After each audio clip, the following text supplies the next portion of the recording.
Lord of the Mysteries. Chapter 1390. Questions and Answers. Zio had always been looking forward and uneasy as to what her mission was. She looked forward to it because she had already chosen to accept Mr. Fool's gift, so she definitely had to pay the corresponding price.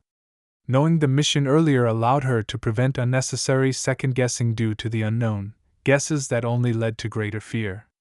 She was uneasy because she knew that the remuneration she received was too generous. She believed that the final mission wouldn't be simple and would definitely be filled with danger. At that moment, after hearing Mr. Fool's words, her heart finally settled.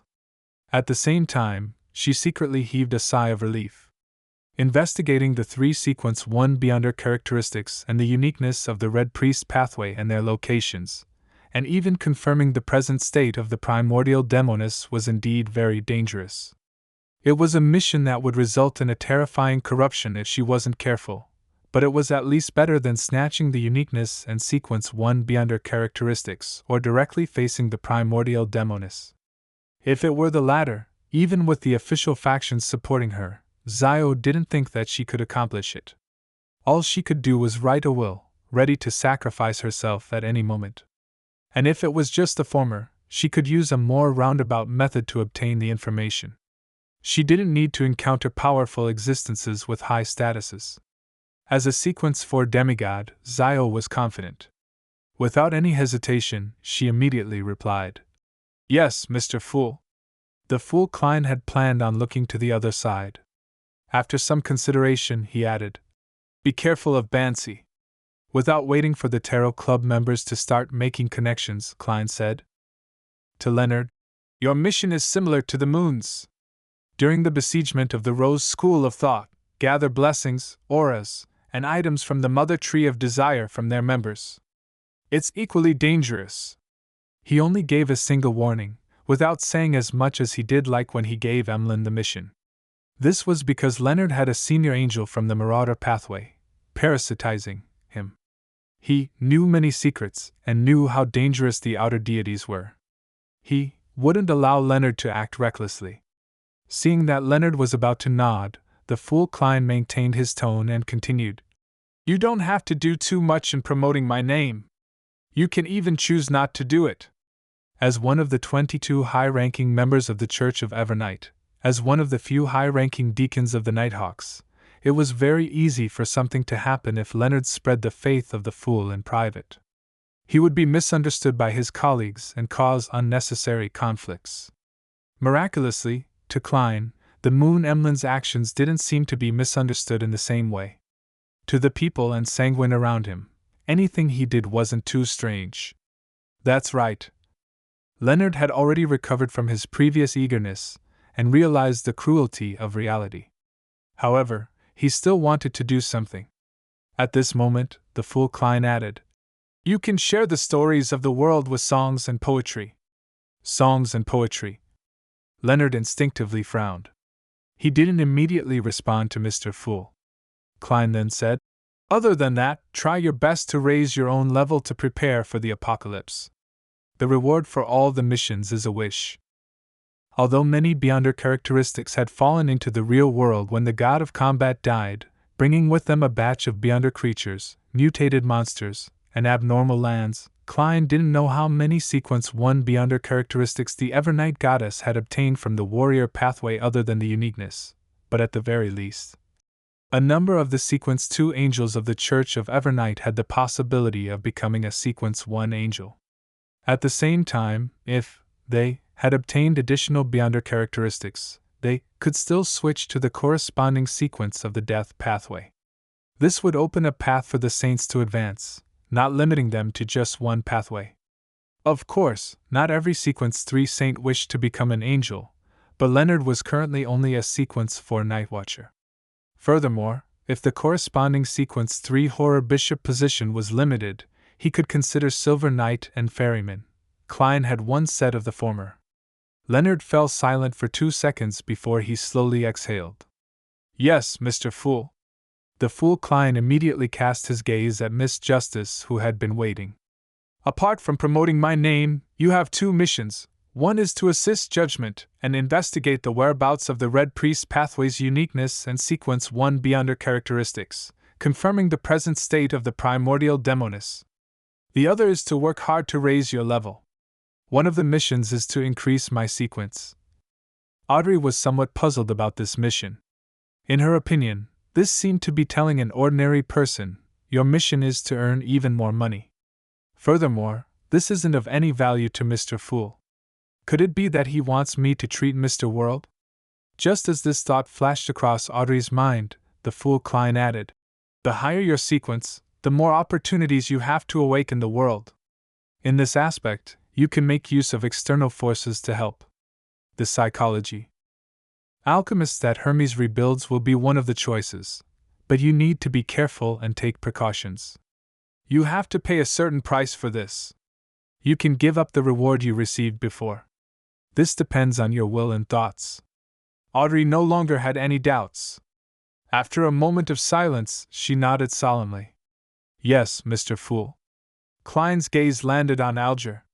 You will know what your mission is in time to come. Klein had already foreseen the corresponding scene.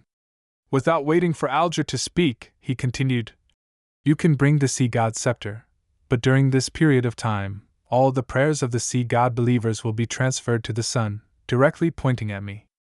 Although Alger still couldn't accurately guess what his mission was, he already had a vague premonition. After a moment of thought, he replied in an upright manner, yes, Mr. Fool. Klein retracted his gaze and looked around before slowly saying, after this, on the first Monday afternoon of every month, you can still gather here, but there will be no convener. If you need to do a private, mini-discussion, pray in advance and wait for a response.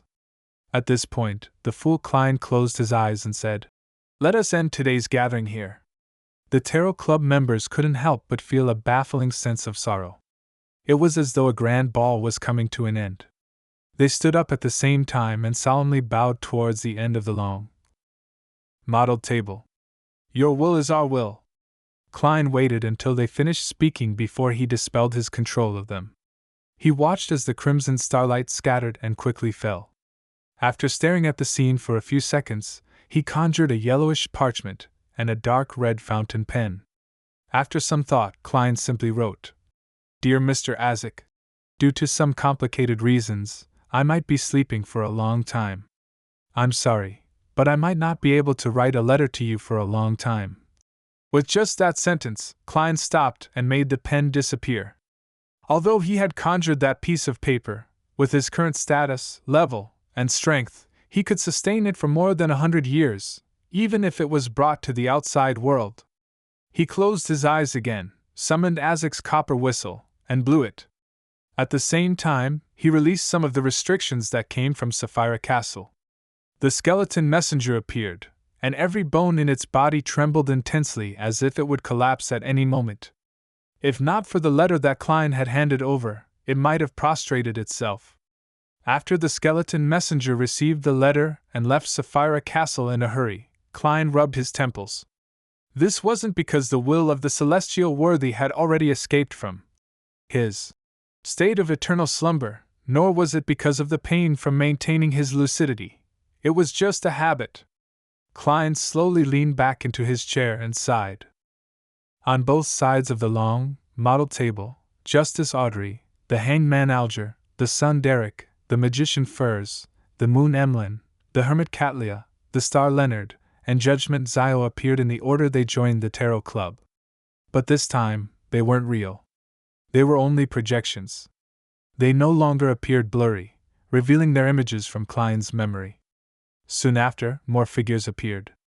They were a mature man with a receding hairline with deep eyes, a beautiful witch with blue eyeshadow and red blush, a middle-aged man with black hair mixed with silver hair, his voice unusually loud and sonorous, a woman in her late 40s with ear-length short hair, a youth that gamed on his phone while eating delicacies, a happy young lady who kept giggling, a civil servant who looked old than his age with a high hairline, a young girl dressed in an old-fashioned skirt who focused on machinery, a doll-like lady with a pale face, a teacher with soft facial features and bronze skin, a child licking on ice cream, a madam holding 4 heads, and an elder looking all serious at a bill. They either sat or stood, gathering beside the people they knew. In the flickering candlelight on the long table, they discussed different things, followed the music, and danced. Klein silently watched the lively scene as his expression gradually softened. After an unknown period of time, he stood up, passed through them, and walked into the depths of this space. Behind him, the figures, the candlelight, and the music faded away and disappeared. When he saw the strange door of light above the grayish-white cloud, Klein beckoned for the magic mirror, arose. At that moment, the transparent or opaque worms and insects that clustered together to form spherical lights in the strange door of light turned bluish-black. It was like a thick layer of fog that made one unable to see what was behind the door. After Klein arrived, he didn't immediately enter. He felt as though there was an extremely terrifying monster behind the door, waiting to devour him. He raised his head and looked at the transparent cocoons hanging above the door of light. He looked at the modern humans with different skin colors inside the cocoons. Closing his eyes to sense them, Klein raised his right hand and closed his 5 fingers. The cocoons cracked open as the people inside transformed into specks of light. They flew out of Sapphira Castle and landed in the real world, into the bodies of those who had just died. After doing this, Klein lowered his head and looked at the magic mirror in his hand. "Are you scared?" The aqueous light on the surface of the ancient silver mirror swirled and the pale words outlined itself. "No."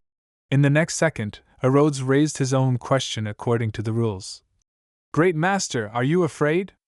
The corners of Klein's mouth twitched. "Yes." With that said, he took a step forward with the magic mirror in hand and walked towards the bluish-black fog in the middle of the strange door of light, passing through it. His figure disappeared behind the door that had the unknown hidden behind. The cracked cocoons were still gently swaying,